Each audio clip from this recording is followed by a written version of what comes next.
Bonjour YouTube et bonjour chers internautes et bienvenue au Manga Café pour ce dernier épisode du Manga Café News. Et oui, vendredi, dernier épisode de la semaine, mais vous allez voir, je vous ai réservé un dernier épisode giga méga croustifondant. Et on commence avec le créateur de Shonen Avenger qui sera en dédicace. La Belle et la Bête, revisité en manga chez Pika. Les éditions K-World qui se lancent dans le webtoon. Le manga Undergeister qui arrive chez Glénat. Le manga Murder x Murder qui arrive chez Omake, une petite annonce pas très cool chez Nazca, la fin du manga Excuse Me Dentist and Touching Me, la fin aussi potentiellement pour Jujutsu Kaisen, et bien sûr les sorties manga du jour, dernière sortie manga de la semaine. Allez, Manga Café News, eh bien c'est maintenant.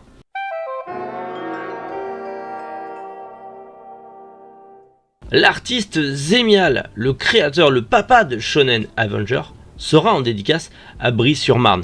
Shonen Avenger, vous le savez, on en a déjà parlé, c'est une BD franco-belge où on va regrouper en gros tous les héros typés entre guillemets shonen des mangas des années 70 à 90, donc forcément Albator, Captain Flamme, Cobra, Ulysse 31, donc c'est beaucoup trop bien sûr, et du coup en plus les éditions Delcourt m'ont contacté pour m'envoyer la bande dessinée pour que j'en parle en vidéo.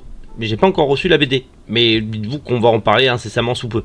Mais on en revient à nos moutons et notamment à notre auteur qui du coup sera en dédicace donc à Brive-sur-Marne, donc à la librairie Mangamania le samedi 28 janvier de 14 à 18h. Si vous voulez une dédicace, il faudra juste acheter la bande dessinée sur place. Bon, je pense que vous pouvez ramener votre exemplaire dans tous les cas si vous l'avez déjà, mais si vous ne l'avez pas, achetez-le sur place, comme ça vous soutenez la librairie et en plus vous avez une petite séance de dédicace. Voilà, les petites infos pratiques, voilà, Bry-sur-Marne dans le 94, à vous de noter, à vous de voir, et bonne dédicace à ceux qui seront présents, et on se retrouve bientôt du coup pour en parler sur la chaîne. Une réadaptation de La Belle et la Bête en manga qui arrive chez Pika, en plus c'est une série courte en 5 tomes, et c'est une série de Kaori Yuki, maîtresse du shoujo gothique et notamment la mangaka de Angel Sanctuary. Angel Sanctuary qui est très bien et qui a été très à la mode quand j'étais jeune, fut un temps. En tout cas, Beauty and the Beast of Paradise Lost, ça arrive chez Pika Edition, je vous l'ai dit, c'est en 5 tomes, et en gros, on va y suivre une réinterprétation de l'histoire de La Belle et la Bête. Même si, j'ai envie de vous dire, on se croirait un peu dans le chapeau rond rouge. Peut-être qu'il y a une corrélation entre les deux, allez savoir. En tout cas, ça sort le 5 avril, je vous l'ai dit, chez Pika Edition. C'est en 5 tomes. Et écoutez, j'ai envie de vous dire, on découvrira ça quand ça sortira en avril. Les éditions K-World se lancent dans le webtoon. Si vous ne connaissez pas K-World, c'est de base des spécialistes, en tout cas une maison d'édition qui est spécialisée dans des magazines presse dédiés à la K-pop et à la culture coréenne. Et du coup, ils vont se lancer également dans le webtoon avec la collection K-Addict, donc sur du webtoon 100% coréen, pour rester dans leur ligne éditoriale, et on aura donc leur premier webtoon, The Runway, qui arrive le 23 mars au prix de 8,95 €. Faut savoir que c'est le webtoon de romance numéro 1 de la plateforme Webtoon, donc la plus grosse plateforme de lecture de webtoon en ligne dans le monde, et c'est la romance numéro 1. C'est l'un des readers, c'est un des best-sellers, des best readers de la plateforme, avec plus de 400 000 lectures. C'est plutôt pas mal, en tout cas 24 millions de lectures, mais 400 000 personnes qui suivent ça à chaque fois, c'est pas rien quand même. Et du coup, le manga arrivera, le webtoon arrivera en version physique, du coup en librairie, le 23 mars, comme je vous l'ai dit. Et si vous ne connaissez pas, allez jeter un oeil sur Webtoon, faites-vous votre avis. Mais bon, à mon avis, si ça a autant de succès, ça doit bien valoir quelque chose. Un nouveau manga qui arrive chez Glénat et qui est arrivé de manière très discrète, on va dire. Undergeister. Le tome 1 et 2 est prévu pour le 15 février, donc c'est tout bientôt. Et ce manga vient tout juste d'être annoncé. En gros, plein d'esprits maléfiques qui arrivent et le Japon décide de faire intervenir le meilleur exorciste d'Allemagne, Akira Kurosawa. C'est pas très allemand, mais bref. Ça a l'air de parler d'exorcisme, ça a l'air de parler de baston, ça a l'air de parler de trucs plutôt cool. C'est tout à fait ma cam. Le héros a l'air charismatique.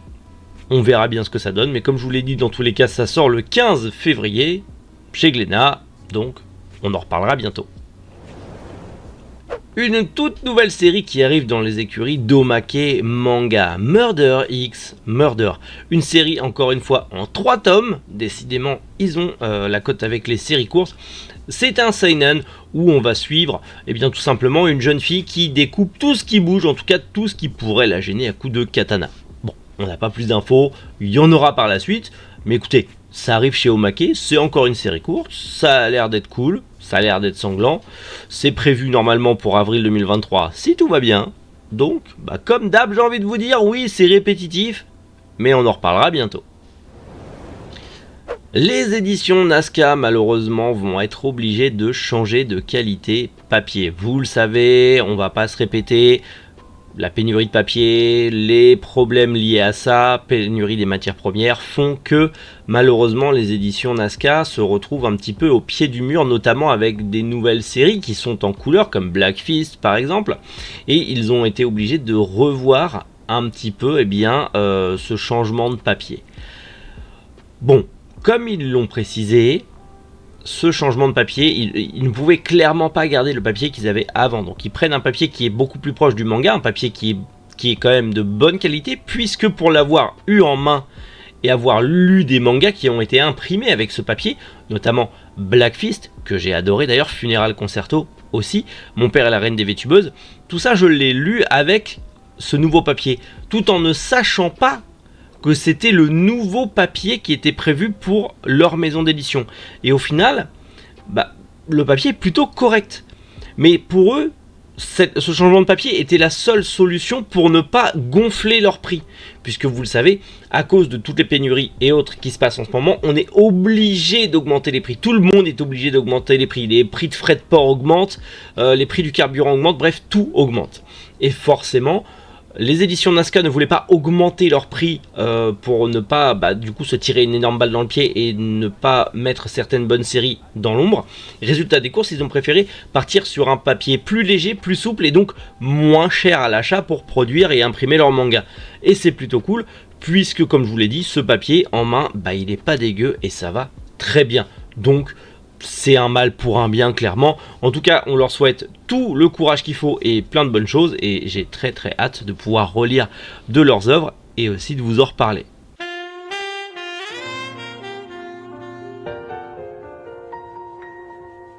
La fin du manga Excuse Me Dentist and Touching Me. Oui, ça y est, ce manga est terminé, en tout cas au Japon. Et il totalisera 8 tomes.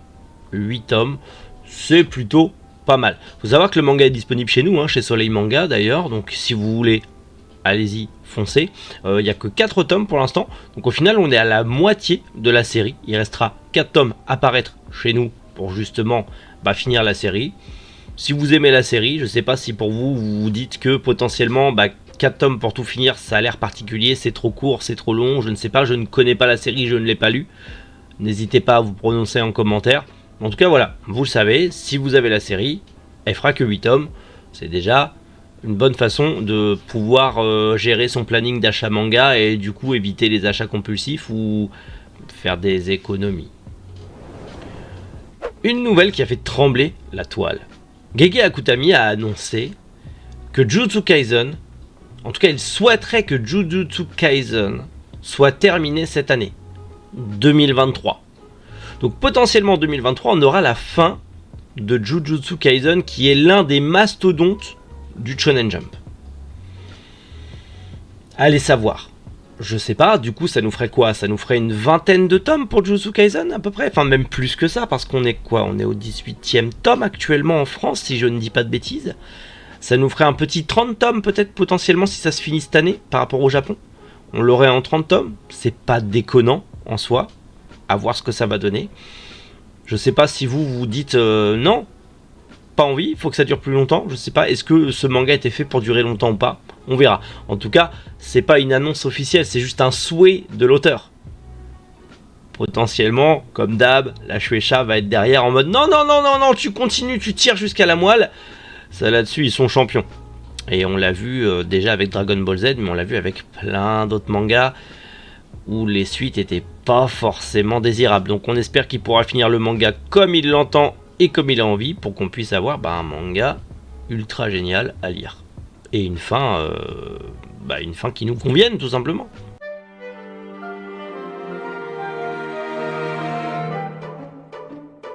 Allez, on passe aux sorties manga du jour et on commence aux éditions Kana avec le 2e tome de Boys Abyss, le 3e tome de Darwin Incident et le 9e tome de Undead Unluck. Chez Ankama sort le 2e tome de Reaper, chez Meian sort le 5e tome de L'ami de ma fille, le tome 0 de Masamune-kun's Revenge, le 3e tome de Puella Magi Madoka Magica, le 8e tome de Shigurui et le 4e tome de The Most Notorious Stalker.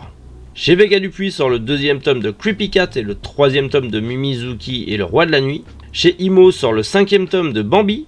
Chez Atelier Katombo sort le 1er tome de Mademoiselle Mozart. Et pour finir, aux éditions Clair de Lune sort le 1er tome de Azur. Voilà, écoutez, petit manga Café News, mais manga Café News, quand même, on finit bien la semaine, j'ai envie de vous dire. On finit plutôt bien la semaine. Et ça c'est cool, je sais pas ce que vous en pensez de cette fin de Jujutsu Kaisen. Pourquoi pas? Est-ce que vous allez acheter des mangas aujourd'hui pour finir la semaine? Les sorties, ça vous intéresse? Pareil, dites-le en commentaire. Le partage, la passion, tu connais, t'as l'habitude. Bref, on se retrouve ce week-end pour des vidéos très détentes, vous le savez en ce moment, avec la création de la boutique. Je fais en sorte que les vidéos me prennent le moins de temps possible pour que je puisse avoir le plus de temps possible pour la création de la boutique et autres. Et vous avez vu, j'y arrive, parce que j'ai une équipe d'enfer derrière. Mais c'est vrai que les vidéos actuelles, ça va être du full divertissement, vraiment fait sans prise de tête. Et c'est vrai que j'ai pas envie de me prendre plus la tête que ça sur YouTube parce que j'ai juste envie de m'amuser. Et c'est le but de la plateforme, de s'amuser. Bref, on se retrouve ce week-end avec les vidéos détentes. J'espère que ça vous plaira. D'ici là, prenez soin de vous et surtout passez une excellente journée. C'était Méric. Moujou, les internautes.